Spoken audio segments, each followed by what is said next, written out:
Namaste dear students.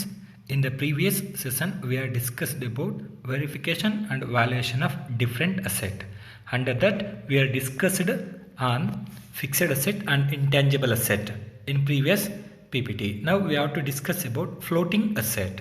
ನೋಡಿ word ಹೇಳ್ತಿದೆ floating asset means is always that takes floating ಹೆಚ್ಚಾಗ್ಬೋದು ಅಥವಾ ಕಡಿಮೆ ಆಗ್ಬೋದು. ಅದರಲ್ಲಿ ಮೊದಲನೆಯದಾಗಿ ಕ್ಯಾಶ್ ಇನ್ ಹ್ಯಾಂಡ್ ಕೈಯಲ್ಲಿರ್ತಕ್ಕಂಥ ನಗದು ವೆರಿಫಿಕೇಷನ್ ಹೇಗೆ ಮಾಡ್ತಾರೆ ಅಂದರೆ it should be very easy by should verify the cash in hand by actually counting it on the data balance sheet. ನೋಡಿ ಬ್ಯಾಲೆನ್ಸ್ ಶೀಟ್ ಡೇಟಲ್ಲಿರ್ತಕ್ಕಂಥ ಬ್ಯಾಲೆನ್ಸ್ ಶೀಟಲ್ಲಿರ್ತಕ್ಕಂಥ ಹಣಕ್ಕೂ ಮತ್ತು ಇನ್ ಬೈ ಹ್ಯಾಂಡಲ್ಲಿರ್ತಕ್ಕಂಥ ಹಣಕ್ಕೂ ವೆರಿಫಿಕೇಷನ್ ಮಾಡಿಕೊಂಡು ಟ್ಯಾಲಿ ಮಾಡ್ಕೊಳ್ತಾರೆ.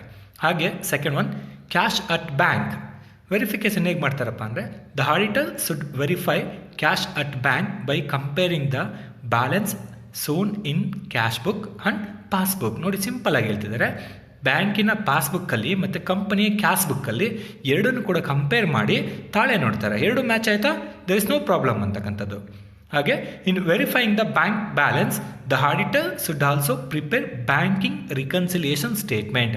ನೋಡಿ ಇದು ಬ್ಯಾಂಕಿನ ಪಾಸ್ಬುಕ್ಕಿಗೂ ಮತ್ತು ಕ್ಯಾಶ್ ಬುಕ್ ಕಂಪನಿ ಕ್ಯಾಶ್ ಬುಕ್ಕಿಗೂ ವ್ಯತ್ಯಾಸ ಇದ್ದರೆ ಅಥವಾ ಬ್ಯಾಂಕಿಂಗ್ ರಿಕನ್ಸಿಲಿಯೇಷನ್ ಸ್ಟೇಟ್ಮೆಂಟನ್ನು ಪ್ರಿಪೇರ್ ಮಾಡ್ಕೊಂಡು ನೋಡ್ಬೋದು. ಅಸರ್ಟೈನ್ ದ ಕರೆಕ್ಟ್ ಪೊಸಿಷನ್ ಏನಕ್ಕೋಸ್ಕರ ಅಂದರೆ ಕರೆಕ್ಟ್ ಪೊಸಿಷನ್ನ ಕಂಡುಹಿಡ್ಕೊಳ್ಳಿಕ್ಕೋಸ್ಕರ ನೋಡಿ ಈ ಬ್ಯಾಂಕಿಂಗ್ ರಿಕನ್ಸಿಲಿಯೇಷನ್ ಸ್ಟೇಟ್ಮೆಂಟನ್ನು ಕೂಡ ಆತ ವೆರಿಫೈ ಮಾಡ್ಕೋತಾನೆ.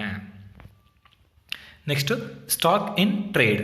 ಸ್ಟಾಕ್ ಇನ್ ಟ್ರೇಡ್ ಇದು it's not easy to make a verification. ನೋಡಿ it is practically impossible for auditor to physically verify each items of stock in hand. ಏನಕ್ಕೋಸ್ಕರ ಇದು ಪ್ರಾಕ್ಟಿಕಲಿ ಇಂಪಾಸಿಬಲ್ ಅಂದರೆ because of the various reasons. ಏನಿದೆ ಅಂದರೆ limited time ತುಂಬ ಕಡಿಮೆ ಇರುತ್ತೆ. ಹಾಗೆ ಲ್ಯಾಕ್ ಆಫ್ ಟೆಕ್ನಿಕಲ್ ನಾಲೆಡ್ಜ್. ಎಲ್ಲ ಸ್ಟಾಕನ್ನು ಕೂಡ ಇವ್ಯಾಲ್ಯೂಯೇಟ್ ಮಾಡಲಿಕ್ಕೆ ಟೆಕ್ನಿಕಲ್ ನಾಲೆಡ್ಜ್ ಕೂಡ ಬೇಕು ಸ್ವಲ್ಪ. ಹಾಗಾಗಿ ಇದು ಸ್ವಲ್ಪ ಕ್ರಿಟಿಕಲ್ ಆಗುತ್ತೆ. Therefore the auditor has to rely upon test checking.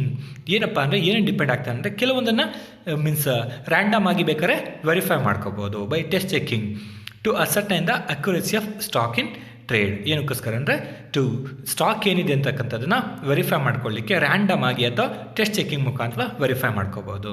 Next valuation. The stock in trade being a floating asset. ಪದನೇ ಹೇಳ್ತಿದೆ ಫ್ಲೋಟಿಂಗ್ ಅಸೆಟ್. ಆಲ್ವೇಸ್ ಅದು ಕೂಡ ಚೇಂಜ್ ಆಗ್ತಾ ಇರುತ್ತೆ. It should be valued at cost price or market price whichever is less. ನೋಡಿ stock in ಟ್ರೇಡನ್ನು cost price ಅಥವಾ market price ಅದರಲ್ಲಿ ಎರಡರಲ್ಲಿ ಯಾವುದು ಕಡಿಮೆ ಇದೆ ಅದರಲ್ಲಿ ವ್ಯಾಲ್ಯೂಯೇಷನ್ನ ಮಾಡಿ ತಗೊಳ್ಬೇಕಾಗತ್ತೆ. Next one, the cost price can be calculated from any of the following methods. ಫಸ್ಟ್ನೇದು ಯೂನಿಟ್ ಕಾಸ್ಟ್ ಮೆಥಡ್. ಪದನೇ ಹೇಳ್ತಿದೆ ಯೂನಿಟ್ ಕಾಸ್ಟ್ ಮೆಥಡ್ ಅಂದರೆ ಎಷ್ಟು ಯೂನಿಟ್ ಇದೆ ಹಾಗೆ ಇಂಟು ಕಾಸ್ಟ್ ಪರ್ ಯೂನಿಟ್. ನೋಡಿ ಪ್ರತಿಯೊಂದು ಯೂನಿಟು ಮತ್ತು ಅಮೌಂಟ್ ಆಫ್ ಈಚ್ ಯೂನಿಟನ್ನು ಕ್ಯಾಲ್ಕುಲೇಟ್ ಮಾಡಿ ಇಲ್ಲಿ ನಾವು ವ್ಯಾಲ್ಯೂಯೇಷನ್ನ ತೊಗೋಬೋದು. ಹಾಗೆ ನೆಕ್ಸ್ಟು ಅವರೇಜ್ ಕಾಸ್ಟ್ ಮೆಥಡ್. ಯಾಕೆಂದರೆ ಈ ಅವರೇಜ್ ಕಾಸ್ಟ್ ಮೆಥಡ್ ಎಲ್ಲಿ ಬರುತ್ತಪ್ಪ ಅಂದರೆ some time day by day materials price variations ಇರುತ್ತೆ. ಇವತ್ತು ಸಪ್ಲೈ ಕೊಟ್ಟಿದ್ದು ಯಾವುದೋ ಒಂದು ಪ್ರಾಡಕ್ಟಿಗೆ 40 ಇದ್ದರೆ ನಾಳೆ 42 ಇರ್ಬೋದು, ನೆಕ್ಸ್ಟ್ ಡೇ ಬಂದರೆ 38 ಇರ್ಬೋದು. ಇದನ್ನೆಲ್ಲ ಕೂಡ ಕಂಬೈನ್ ಮಾಡಿ ಅವರೇಜ್ ಕಾಸ್ಟ್ ಮೆಥಡನ್ನು ಕಂಡುಹಿಡ್ಕೊಳ್ತಾರೆ. Next FIFO first in first out. ನೋಡಿ ಮೊದಲು ಬಂದಂಥ ರಾ ಮೆಟೀರಿಯಲ್ಸನ್ನು ಅಥವಾ ಯಾವುದೇ ಒಂದು ಸ್ಟಾಕನ್ನು ಇಲ್ಲಿ ಮೀನ್ಸ್ ಎಂಟರ್ ಮಾಡಿಕೊಂಡು ಅದನ್ನೇ ಮೊದಲು ಔಟ್ ಮೆಥಡ್ ಮೀನ್ಸ್ ಅದನ್ನೇ ಇವಾಗ ಎಕ್ಸಾಂಪಲ್ ರಾ ಮೆಟೀರಿಯಲ್ ಬಂತ ಮೊದಲನೇದಾಗಿ ಅದನ್ನೇ ಪ್ರೊಡಕ್ಷನ್ ಡಿಪಾರ್ಟ್ಮೆಂಟ್ಗೆ ಕೊಡ್ತಕ್ಕಂಥದ್ದು first in first out. Next ಇನ್ನೊಂದು ಮೆಥಡ್ ಇದೆ LIFO lost in first out method. ನೋಡಿ ಲಾಸ್ಟಲ್ಲಿ ಬಂದಿದ್ದನ್ನು ಮೊದಲನೇದಾಗಿ ನಾವು ಪ್ರೊಡಕ್ಷನ್ ಪ್ರೋಸೆಸ್ಗೆ ಕೊಡ್ತಾ ಹೋಗ್ತೀವಿ. ಇದು ಕೂಡ ಒಂದು ಮೆಥಡ್ ಇದೆ. Next highest in first out. ಹೆಚ್ಚಿನ ಕ್ವಾಂಟಿಟಿ ಬಂದದನ್ನು ಮೊದಲನೇದಾಗಿ ನಾವು ಪ್ರೊಡಕ್ಷನ್ ಪ್ರೋಸೆಸ್ಸಿಗೆ ಕೊಡ್ತಕ್ಕಂಥದ್ದು ಇರ್ಬೋದು ಅಥವಾ ನೆಕ್ಸ್ಟ್ ಪ್ರೋಸೆಸ್ಸಿಗೆ ಕೊಡ್ತಕ್ಕಂಥದ್ದು. Next base stock method. Base stock method ಕೂಡ it's also method of valuation of stock. Next adjusted selling price method. ಇದೇ ಹೇಳ್ತಿದೆ ಅಡ್ಜಸ್ಟೆಡ್ ಸೆಲ್ಲಿಂಗ್ ಪ್ರೈಸ್.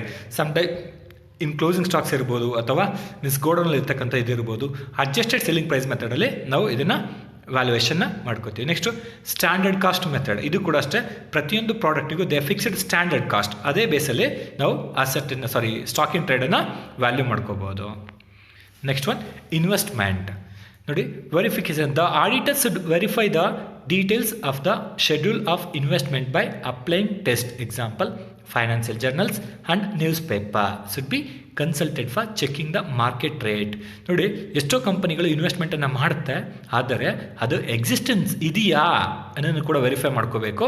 ಜೊತೆಗೆ not only existence, what's a present rate of the each investment, ಪ್ರತಿ ಸೆಕ್ಯೂರಿಟಿನ present rate ಏನಿದೆ ಅದನ್ನು ಕೂಡ verify ಮಾಡ್ಕೊಳ್ತಾರೆ. ಹಾಗೆ ಶೆಡ್ಯೂಲ್ ವೈಸ್ ಹೇಗೆ ಇನ್ವೆಸ್ಟ್ ಮಾಡಿದ್ದಾರೆ ಅದನ್ನು ನೋಡ್ಕೋತಾರೆ. The securities themselves may be consulted or the broker's note may be examined for checking the cost etcetera. ನೋಡಿ, ಇಲ್ಲಿ ಪ್ರತಿಯೊಂದು ಸೆಕ್ಯೂರಿಟಿಗೂ ಕೂಡ ಬ್ರೋಕರೇಜ್ ಅನ್ನೋದಿರುತ್ತೆ, ಹಾಗೆ ಕೆಲವೊಂದು ಕಮಿಷನ್ ಅಂತ ಇರುತ್ತೆ, ಅದನ್ನು ಕೂಡ ನಾವು ಯು ಹ್ಯಾವ್ ಟು ವೆರಿಫೈ ಮಾಡ್ಕೋಬೇಕಾಗತ್ತೆ. ಈ ಸೆಕ್ಯೂರಿಟಿ ಇನ್ವೆಸ್ಟ್ಮೆಂಟಲ್ಲಿ ಏನೆಲ್ಲ ಕಮಿಷನ್ ಆಗಿದೆ, ಬ್ರೋಕರೇಜ್ ಆಗಿದೆ ಅನ್ನೋದು ಕೂಡ ವೆರಿಫೈ ಮಾಡ್ಕೋಬೇಕಾಗತ್ತೆ. Next, auditor should verify the amount of interest or dividend as already have been declared before the date of balance sheet. ನೋಡಿ, ಕಂಪನಿ ಬ್ಯಾಲೆನ್ಸ್ ಶೀಟ್ನ ಪ್ರಿಪೇರ್ ಮಾಡೋದಕ್ಕಿಂತ ಮುಂಚೆ auditor should verify the amount of interest, ನಮ್ಮ ಈ ಹೂಡಿಕೆ ಮೇಲೆ ಅಥವಾ investment ಮೇಲೆ ಏನು ನಮಗೆ ಬಡ್ಡಿ ಬಂದಿದೆ ಅಥವಾ ಡಿವಿಡೆಂಡ್ಸ್ ಲಾಭಾಂಶ ಡಿಕ್ಲೇರ್ ಆಗಿದೆ before the date of balance sheet, ಇದನ್ನು ಕೂಡ auditor should verify and should be taken into the account as a outstanding ones. In case ಯಾವ್ದಾದ್ರು ಬಾಕಿ ಇದ್ದರೆ ಔಟ್ಸ್ಟ್ಯಾಂಡಿಂಗ್ ಒನ್ಸ್ ಅಂತಲೂ ಕೂಡ ತಗೋಬೇಕಾಗತ್ತೆ.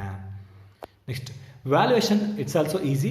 If the investment are to be held as a fixed asset, ಆ ಇನ್ವೆಸ್ಟ್ಮೆಂಟನ್ನು fixed ಅಸೆಟ್ಟಲ್ಲಿ held ಆಗಿದ್ದಾರೆ for the purpose of earning interest or dividend.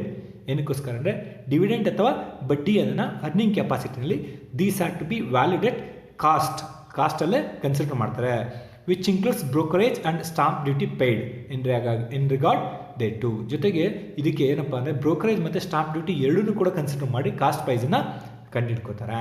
Next, but if the investment are held as a current asset, ಅದೇ investment current ಅಸೆಟಲ್ಲಿದ್ದರೆ these asset should be valued at cost or market price whichever is less. ಅದೇ asset ಏನಾದರೂ ಕೂಡ means ಅದೇ investment ಏನಾದರೂ ಕೂಡ current ಅಸೆಟ್ಟಲ್ಲಿ ಇದ್ದರೆ ಕಾಸ್ಟ್ ಪ್ರೈಸ್ ಅಥವಾ ಮಾರ್ಕೆಟ್ ಪ್ರೈಸ್ ಇದರಲ್ಲಿ ಯಾವುದು ಕಡಿಮೆ ಇದೆ ಅದರಲ್ಲಿ ವ್ಯಾಲ್ಯೂಯೇಷನ್ನ ಮಾಡ್ಕೊಳ್ತಾರೆ. ಓಕೆ ಡಿಯರ್ ಸ್ಟೂಡೆಂಟ್ಸ್, ನೆಕ್ಸ್ಟ್ ಸೆಷನಲ್ಲಿ ಮೀಟ್ ಆಗೋಣ. Thank you.